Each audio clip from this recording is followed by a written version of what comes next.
Hello future home buyers in Ilocos Bahay. So yan, another video na naman to, another property or project para sa mga dream home yung mga future home buyers. Pero before tayo mag-start, so shoutout po muna dito sa mga nag-comment sa akin sa YouTube channel natin kung meron daw po bang expanded na townhouse na merong car garage sa True Pag-ibig Financing pa dito sa Gentry. Which is good news, future home buyers in Kabahay. Dahil itong ipapakita kong property today is True Pag-ibig Financing at the same time, kahit inner unit, is merong car garage and expanded unit. So yung mga future home buyers in Kabahay, sabay-sabay natin tapusin ang video namin na to para makita nyo ang dream home nyo dito sa General Trias, Cavite.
So yun nga mga future home buyers in Kabahay, big shoutout po sa nag-comment. So ayan, dahil nag-comment po kayo, meron tayong ipapakitang bagong project dito sa General Trias, Cavite.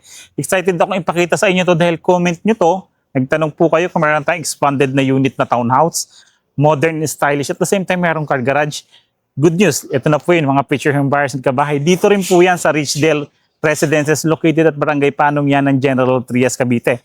Itong property na to or townhouse na to is si Jasmine Townhouse Expanded. So expanded na nga yung unit na to na may lot area po siya na 71 square meter and the house area niya is 79 square meter.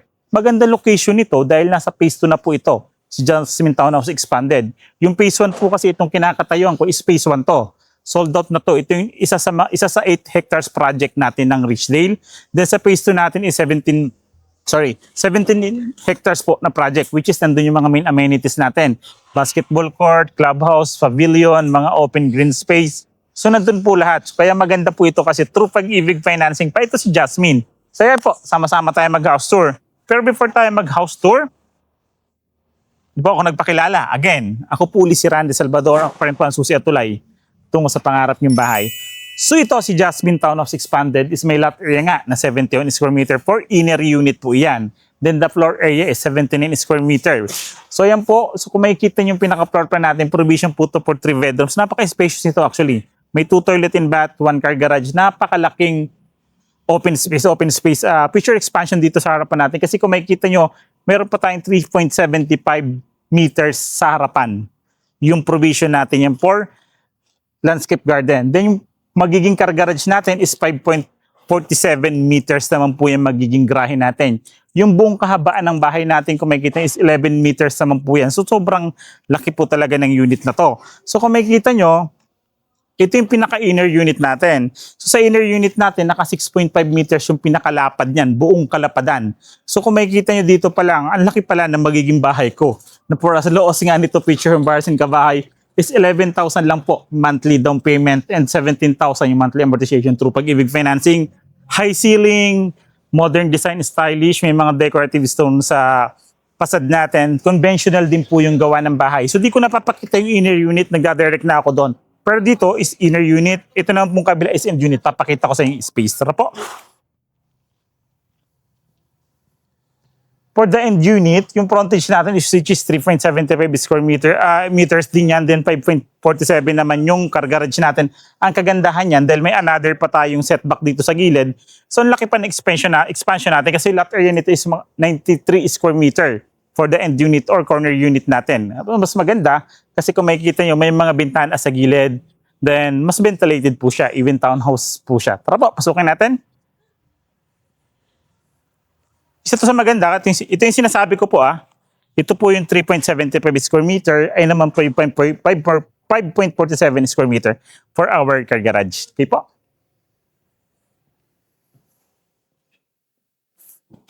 Alam niyo po ba na napaka-spacious ni talagang townhouse na 'to kasi isa lang 'to sa nakita ko na pagpasok mo ng pintuan, hindi nakikita yung kitchen countertop kasi nakatago siya rito.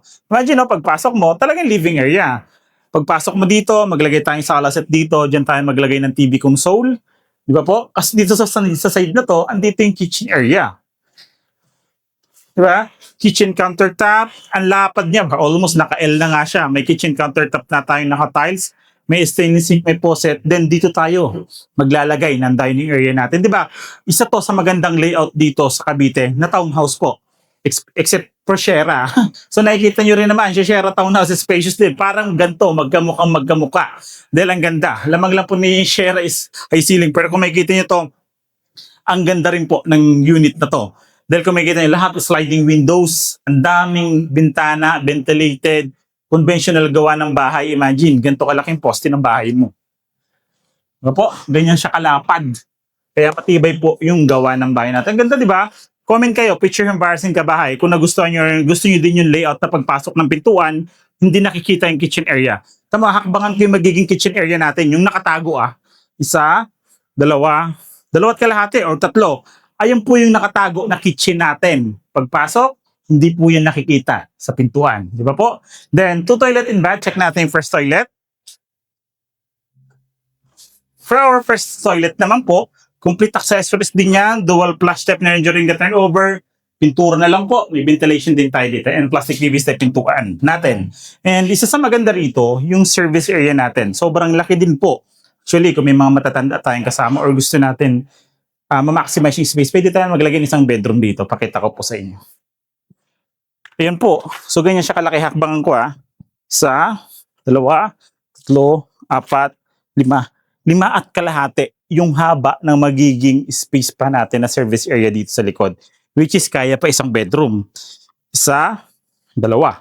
So 2 hakbang ko or 2 metro naman yung sa likod natin. So yan, pwede nyo itong tingnan, kasya pa isang bedroom dito kung may mga kasama nga po tayo matatanda.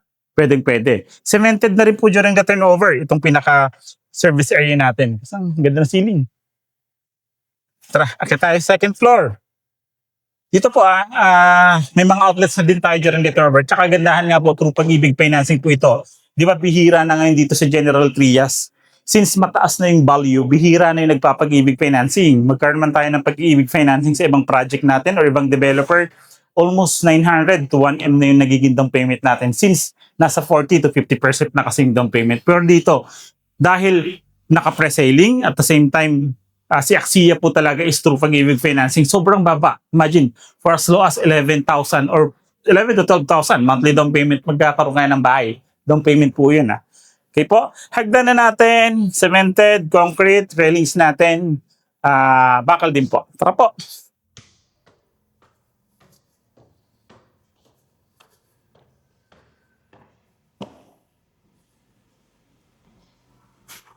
Wow. Sobrang spacious. Napaka-spacious na townhouse. At the same time, nandiyan yung biga, nandiyan yung poste. Like for example, maglagay tayo dyan ng design, lagyan natin ng hardplex, pwede, or expand natin pa taas kasi naka-mini attic type din po siya. Then kagandahan niyan, lahat ng electrical switches, di ba? Okay na lahat ng electrical switches natin, mga receptacle, electrical wirings, okay na. At the same time, katulad dito, bare finish turnover.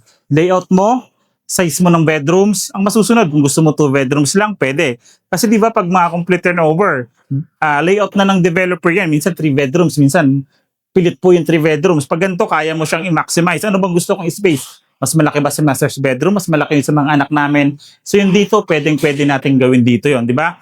Tulad yan, mga bintana natin, once inner unit, walang bintana sa gilid. Ito kasi is naka-ano siya, for end unit or corner unit. Kaya may another 2 window pa tayo. Ano may advantage? Pag townhouse po ba bibili nyo or ipipurchase nyo through Pag-ibig Financing, maganda pag end unit or corner unit dahil may bintana sa gilid. Pero for single attached naman or detached, maganda kasi lahat sila ay may bintana. Kaya naman po yung ano natin sa mga townhouses. Although okay naman ang townhouse, katulad dito, expanded. Kahit inner unit siya, maraming bintana. Then kagandahan po yan dahil kahit inner unit siya, may car garage siya. Kung hanggang doon po yung budget natin or ipasok sa budget natin, talagang i-consider na natin to. Kasi ang ganda po ng location, flood-free community. Kung taga Manila po kayo ng mga na-encounter ng binabahain ng mga nakaraang bagyo, baha, dito po flood-free ang community. Okay po. Second toilet. For our second toilet, so same lang siya. Yung tiles niya, 4 na patong, complete accessory, dual flush type na din po yan, then mataas din po yung pinaka-ceiling niya. Okay po. Ayan po. Magkano nga ba? Although nasasabi ko na yung price na 11,000 yung down payment, is 17 to 18,000 monthly amortization through Pag-ibig Financing. Magkano nga ba yung pinaka-total price nito? Pag-usapan po natin. Ang ganda, no?